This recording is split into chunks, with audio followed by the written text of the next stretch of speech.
Ay, Mount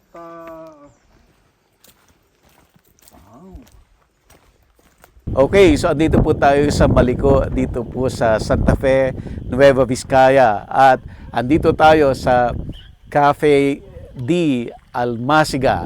Kasama, of course, by Rayo sir. Totar. Hi, sir. Hello, Sir Madi. Good Pastor, afternoon. Doktora. Good afternoon. Ayan, See you. si Pastor Dudes Obaldo po at saka si Doktora Joy Rayo Totar Obaldo.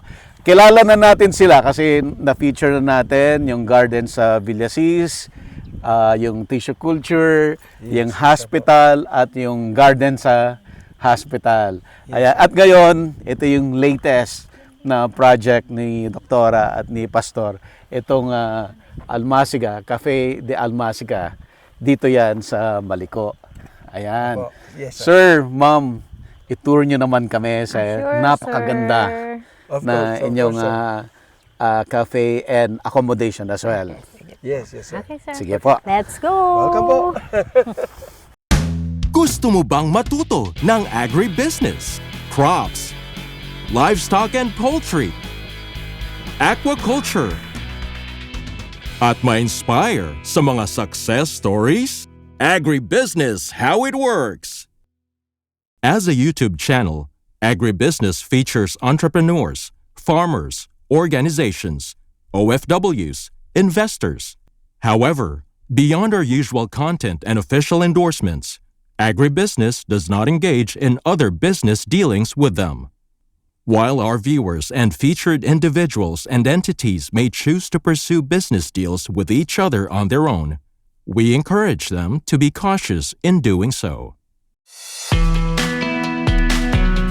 Open na po ang registration ng Agribusiness Connect sa September 28, 2025 at Elements at Centris. Dito po yan sa EDSA Corner, Quezon Avenue.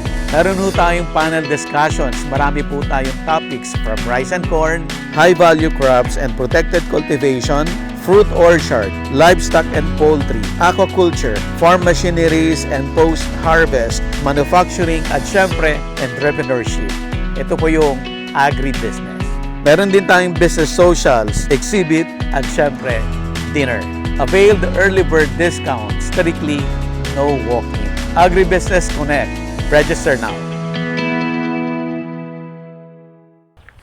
Ang ganda po ng ginawa nyo dito, yung parang yung mga native na trees lang. Oo, sir. Minintain nyo lang sila. Minintain lang, sir.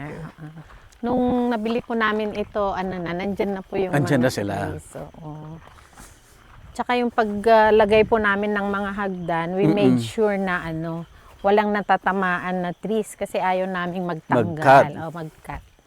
Kasi, Pero ang ganda kasi parang walang kahirap-hirap yung pag-akyat.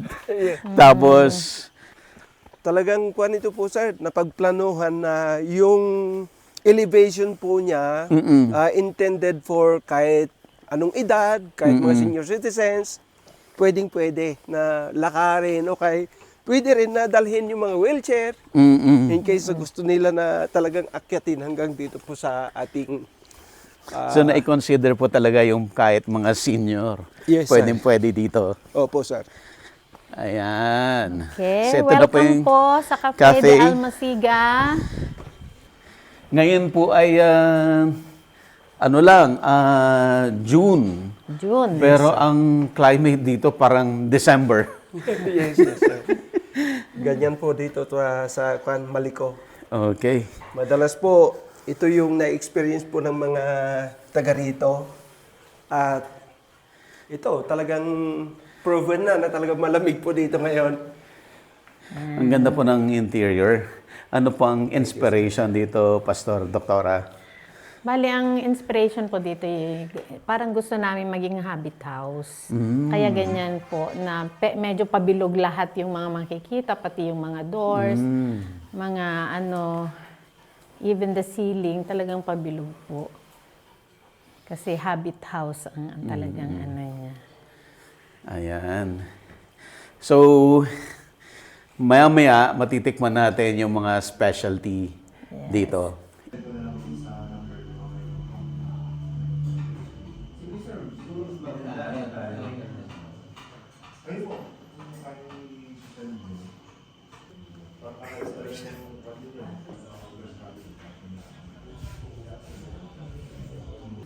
Ito po yung ano natin. Ito yung sa mga Wow. specialty po natin dito sa Cafe Almasiga. Kiniing ribs with fresh salad. Products po dito sa Maliko mismo. Oo, dito So, mismo. opo, so- Parang baby back ba ito siya? Pero kiniing version siya. Kasi marami nag-smoke dito sa Maliko. So ito yung mga product natin dito. Oh, nice. Bagnet kare-kare. Yeah. Yung bagnet natin, sa Cafe Almasiga rin po ang gumagawa. So, yan. Fresh Anong made difference niya doon sa bagnet ng Ilocos? Actually, taga Ilocos din po ako. Okay. Itong ano, Okay. sariling gawa lang po talaga. Okay. Fresh na fresh yun. Lahat po Sarap. fresh na ginawa. Yung version naman ni Cafe Almasiga, bagnet Sinigang? Bagnet sinigang po. Bagnet Tama, sinigang. Bagnet sinigang. Na Masarap? meron din, masarap po. Siyempre, lahat fresh na ginawa. Mm. Roasted beef bacareta. On version po ni Cafe Almasiga. Siyempre, pakilala pa rin natin si Doktora at saka si Pastor. So, naalala niyo po yung feature natin na tissue culture, yan, at yung hospital na mukhang hotel. Si Doktora Joy. Yes po. Sana po mapasyalan ninyo ang Cafe de Almasiga dito sa Maliko, Santa Fe, Nueva Vizcaya. Oo. Pero ang daan ay from Pangasinan sa Nicolas. Yes po. Ayan, kasi mas malapit. Mas malapit po. Apo. At si Pastor, Sir. Actually, itong lugar po ng Cafe de Almasiga ay na-adapt po yung pangalang Almasiga. It is because the Almasiga tree is here. Nakatayo po dito sa Talal Mountain. At dahil doon, nung kinonceptualize po namin itong lugar, ito po ay Habit House inspired.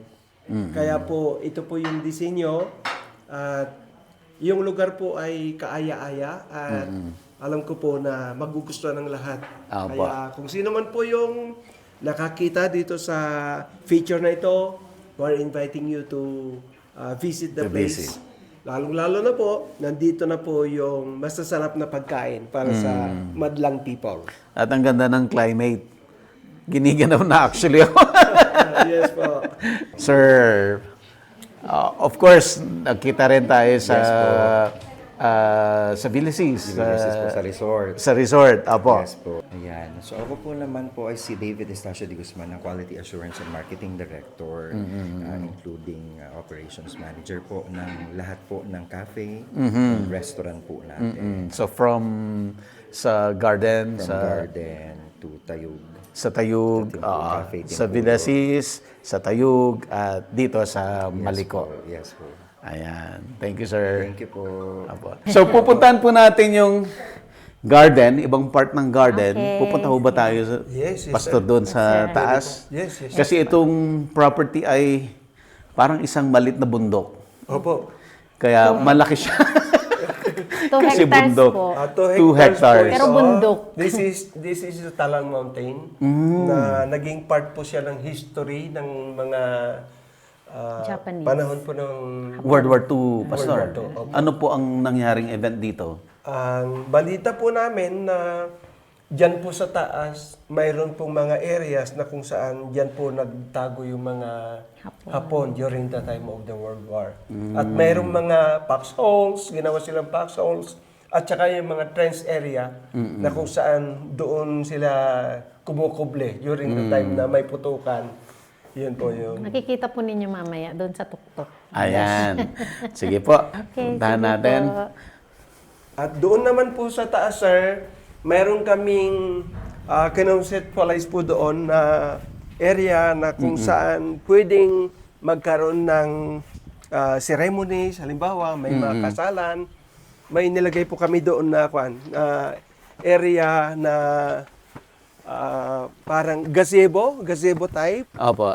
Yun po yung lugar na kung saan Oy, pag grabe, mayroon ang ganda. pong gustong maganap po yung seremonya doon o kaya kahit yung mga seremonya po ng binyag, pwede So, pwede pong wedding, ganyan. Yes, sir. Pwede Birthday. i-convey po doon. Oh, yan.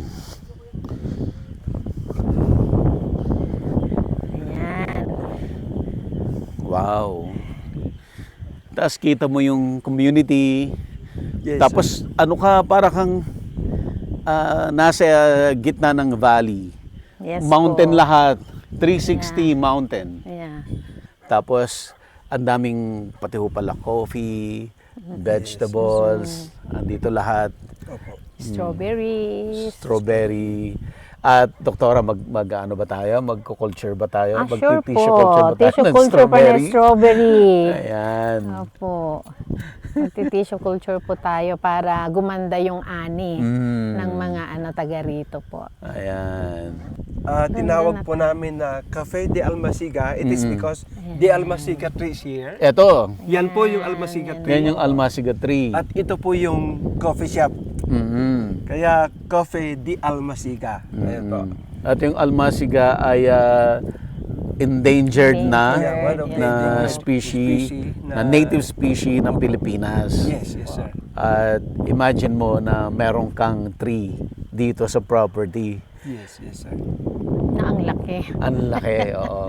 Mature tree. Hindi natin alam kung ilang years na yan eh. So, doktora, may mga ano ka rin dito? Yung mga collections? Yes sir. Yung mga collections po namin dito, yung mga native din Yes. dito. Ayan. So, ito po yan. Cafe de Almasica at Rio Tutars. So, ito po yung puno. Estimate, mga gaano katanda itong tree na to.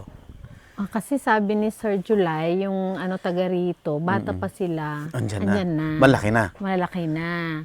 Eh si Sir July siguro half a century na rin siya. So, century Baka tree gan- na ito, itong Almasiga na ito. possible. Ang maganda sa Almasiga pala nagkakaroon siya ng resin na tumutulo sa kanya pag pinutol. Tapos yung resin na yon ay nagagamit for iba-ibang industrial use.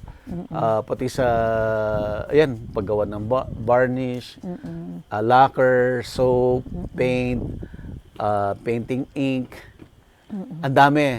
Shoe polish, floor wax, plastic, waterproofing materials. Ang dami niya palang gamit. Marami, sir. Kaya nag-research din ako about Almasiga. Ang isang reason daw na nagiging endangered siya kasi hindi gaya ng mga yung mga rubber tree na pag kumuha sila ng dagta is maliit lang na Na hiwa. hiwa. Tapos nagko-collect na sila doon. Itong Almasiga is kailangan medyo malalim bago tumulo yung kanyang dagta. Kaya minsan namamatay na yung mga although siya yung pinakamahal kasi na resin. Oh, I see. Kaya yun ang dahilan na nagiging endangered siya. Konti Kasi na parang lang. halos papatayin mo halos pag papatayin kukunin mo yung almost resin. half yung talagang i-slice mo, ikakat mo before na lumabas yung dagta niya. At nakita natin dun sa garden ni Doktora sa hospital, ang dami niyang seedlings ng Almasiga. ang dami, yes po. And may seedling po kami dito na medyo malaki na pinapatanim po namin, adopt an Almasiga tree sa mga special na mga Wow! individual na gaya. Kaya mamaya, That's why we sir. have prepared a platform. May planting ceremony po may tayo. planting ceremony po tayo Of course. para may bibisitahin ka dito opo. sa cafe. So, yan po. Magiging madalas naman ako dito, Doktor. Sige, oo. Alam ko kung bakit. Sige po. Sige. So, puntahan po natin. Ito na yung Almasiga. Ito po. Yes, sir. Oh. Ay. Yan. Hello. Oo. Hindi lang yung Almasiga ang maganda, pati yung Yan. mga nagbibit-bit. Yan. Sir Dom, halika. Halika na. May ceremony na tayo. Sir Dom. Ayan po, may mga native din tayong mga pitcher plant. Ay, oo nga. Wow. Native yan. Nasa tissue culture na yan. Wala pa po. Wala pa. Talagang natural growth po lahat ito, Doktora, itong mga trees na to. Yes po.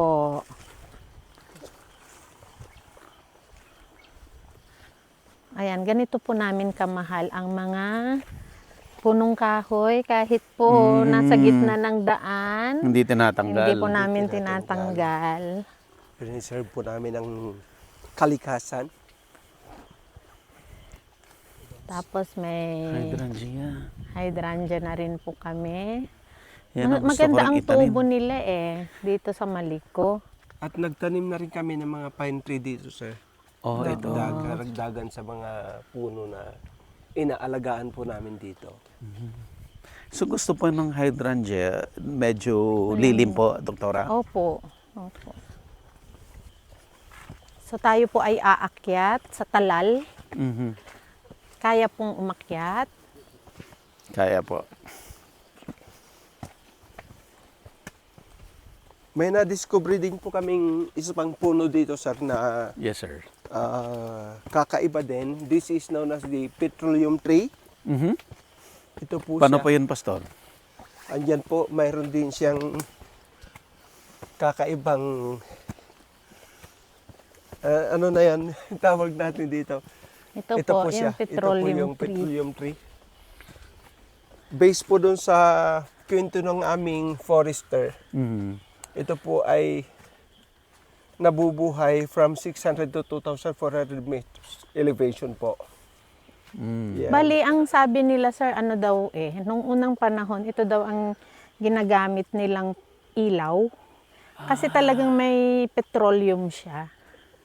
Ito po yung amigas, pag kahoy na, iba po.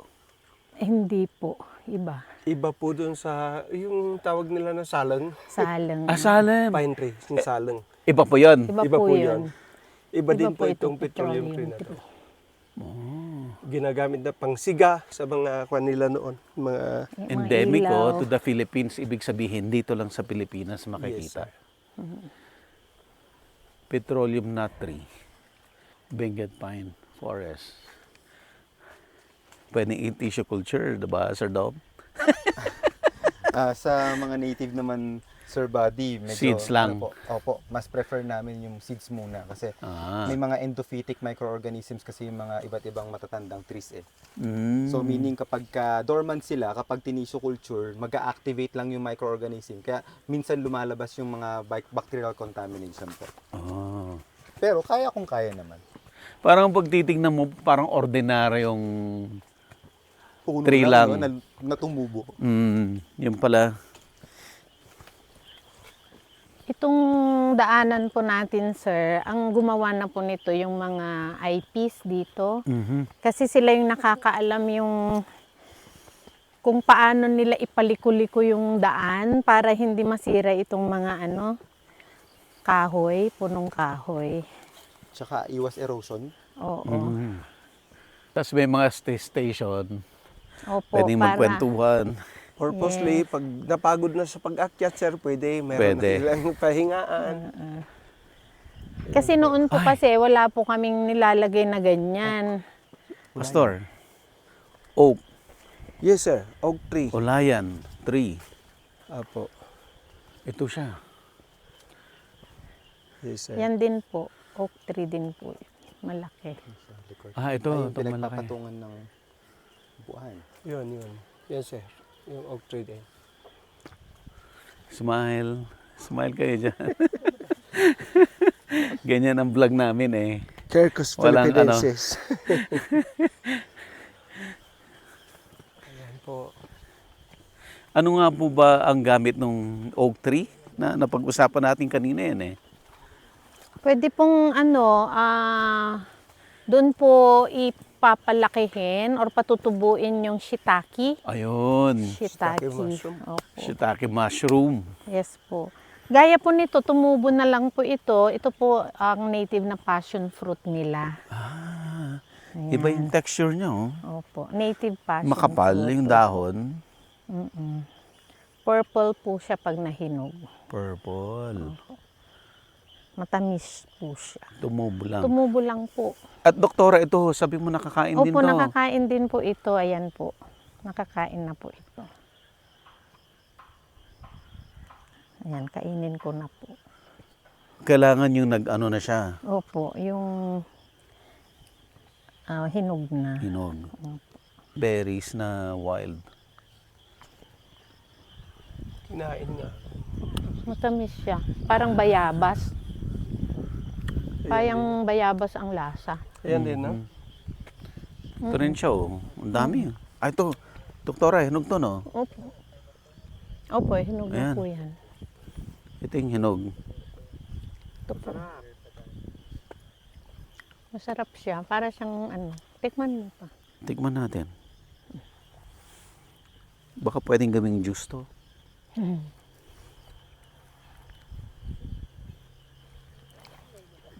Parang bayabas. Parang bayabas. Kita niyo yung community, oh.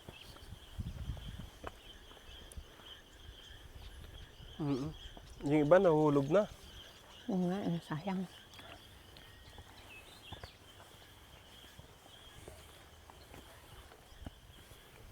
Yung buong property po, may trail na po lahat. Meron na, sir.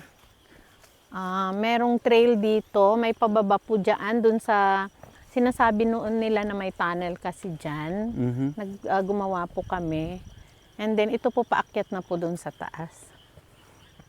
Tapos ito na po yung mga ano, Mga tanim po namin tanim ng mga namin na mga coffee. Arabica coffee. Ah, coffee, Arabica.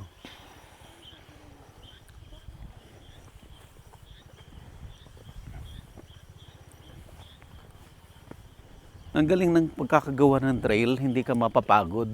Oo, sir. Sanay na sanay po yung mga ano.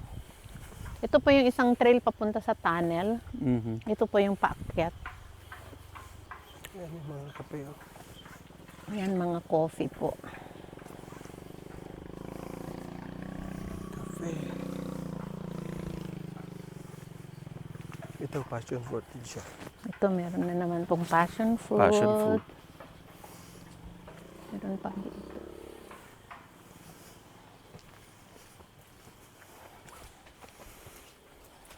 So, nung in-start nyo po, Doktora, i-develop to, punong-puno na ng kahoy ito. Opo, ganito na po talaga, sir. Kaya yung mga gumawa po ng ano, pathwalk, hinanap po talaga nila yung medyo kalbo na hindi kuan. Walang Para tatama. Walang Walang sagasaan. tatamaan po na punong kahoy. Ito po yung mga considered na trends na nila noon yan, sir. At may mga box holes po dyan. Ito yung trends, box holes doon sa taas. May butas po na ano pa diretsong gano'n. Yan yung mga hinukay ng mga Japanese. Hapon, opo. Ganda, oh. Ayan, sir. Kitang-kita mo yung community.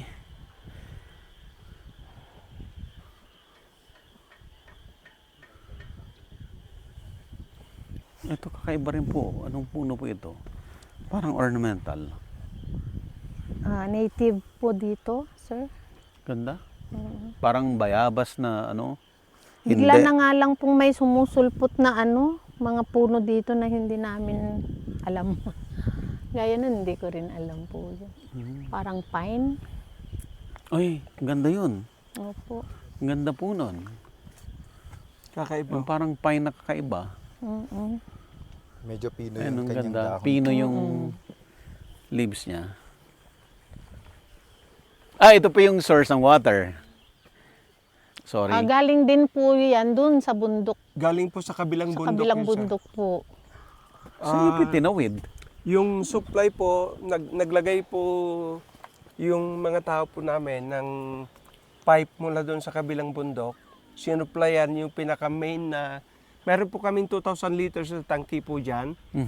At from there, mayroon kaming booster pump na nag-aakyat po dito kasi mas Nag-aakyat mababa na po yung source doon. Para po by gravity, nadidiglan po yung mga tanim po namin na mga kape at saka yung other na itanim na po dito ng mga pine trees. Yun po yung nagsusustain po sa kanila para mas maganda po yung growth. Galing. Ito po, may mga pine trees na rin po dito. Pa isa-isa. Ganda.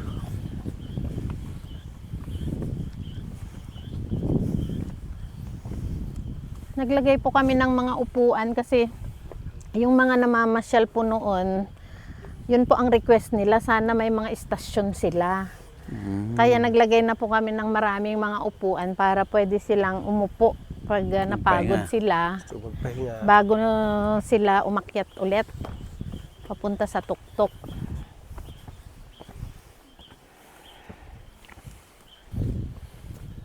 Kwento mo ito ba? Okay, nandito na po tayo sa tuktok. Akyat po tayo dito sa ginawa po namin na wedding ceremony area. Wow. Ito na yung pinakamataas niya. Yes, sir. Pinakamataas na area. Itong Talal Mountain.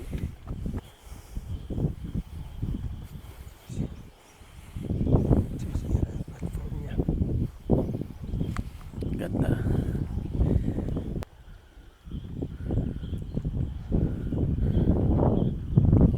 So yung baba na yan, yung portion na yan, Pangasinan po Yan yan. po yung Pangasinan. Yes, sir.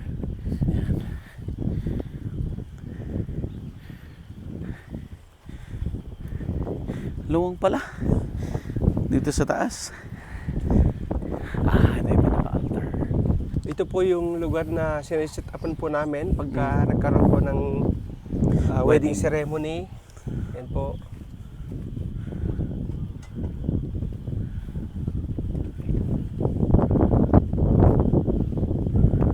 Ganda. Parang ito yung pinaka-altar. Yes, yes, sir. So yan, Pangasinan na po yan. Overlooking. So paggabi po, maganda rin dito kasi parang makikita mo yung yung Ilaw, mga ilaw. ilaw diyan. Oh. Kaya may mga iba po na mga visitors po natin, guests, na nagpuput up po sila ng dito, Tent. ng Tent. tent. Tent Opo. po Gusto na mag-tent. For Yes overnight na po. po, for overnight. Dito po. Kaya dito po mismo sa tuktok, naglagay na po kami ng comfort room. May mga solar lights para at least kahit papano, komportable sila na mayroon pa rin silang mga natataw na ilaw. Yan po. And of course, May yung mga barbecue station, iba naman po, Opo. nagkakaroon ng yung bonfire. bonfire. Yan po. Ginawa ngang grilling. Bakit may hiwa po ito, Pastor? During pandemic po, natuklasan na lamang po namin nung when we visited the place after pandemic, nakita na lang namin na may malaking uka dito. And we found out na mayroong nag-treasure hunt dito. Gamit ang backhoe. Kaya ganyan po kalaki yung malaking Uka. hukay na ginawa nila because they tried. Basically kasi doon sa kwento, mayroong tunnel dyan sa ilalim na dyan ang entry point po niya dyan sa east at ang labasan niya dyan sa western part po. So yan daw yung tinutukoy ni Mr. Espera, ni Sir July, na nung bata daw sila ay talagang na papasok daw nila yung tunnel na yan. But during the time of yung earthquake ng 1990, Nasira po yung nasira tunnel po na yan. Parang natabunan daw po yung tunnel na yun. At mula noon, hindi na nila napasok pa. Tapos ito yung sinira. And they assume na may treasure na nakatago doon. At yung mga treasure hunters, yan. Hinukay po nila na hindi namin alam. Hindi nyo alam na pumasok sir. sila rito. We just found out na may naghukay during the time of pandemic. Taon pa na itong nabili namin ng property, ito yung Ang laki pa naman sana yung trinaipon nila. plot. Kaya Ganda nga po po, sir. sana ng flat. Apo. Hinati nila sa gitna. Ito yung pinakamagandang area sana na pwedeng paglagyan ng ang tawag doon, yung pinaka-view Event. deck. Pinaka-view deck sana View deck ng talaga. Maliko. Itong area na ito. 360 talaga. Yes, sir. At yun po yung kwento, sir, kung bakit dito daw yung kinonvert na parang taguan ng mga Hapon noon dahil ito yung pinaka-strategic area na kung saan makikita nila Lahat. yung east, west, north, south, kita lahat yung mga areas at strategic area para sa ganun ay makita nila yung lahat ng mga kalaban. Yun po yung kwento.